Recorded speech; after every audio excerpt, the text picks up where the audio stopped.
So we're here at the IEP meeting and, oh, um, eligibility is due in 3 months, the triennial review. But we all agree that your child's eligible for special education and IEP, right? So we don't need to do any more assessments, right? Have you ever heard that, an IEP meeting? I'm Frances Schefter with Schefter Law PA, where we help families have a stress-free IEP experience. And I'm going to talk to you about why you say, no, we need assessments. The reality is, yes, for eligibility, if your child has autism, it's not like it's going to go away.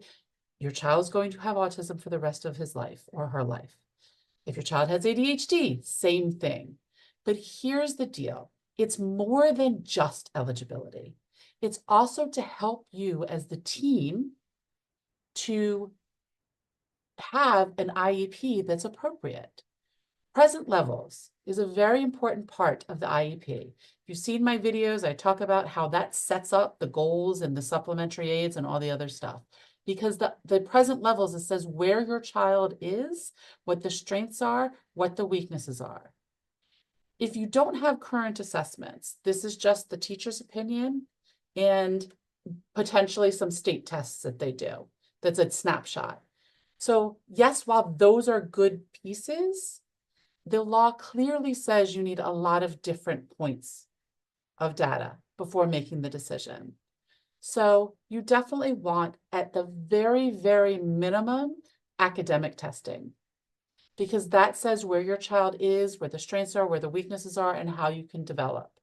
Then depending on what your child's disability is, with autism, I usually like to do rating scales because here's the reality. As you all know, if you're a parent, the child with autism, things change on a daily basis.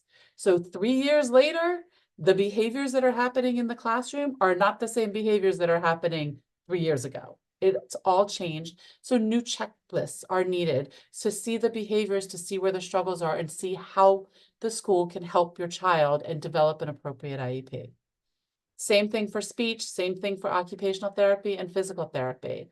All of those are areas that let's get another data point to see where your child is so we can have a robust present levels so that we know what goals, supplementary aids and services, and accommodations are appropriate for your child. I'm Frances Schefter with Schefter Law PA, where we help families have a stress-free IEP experience.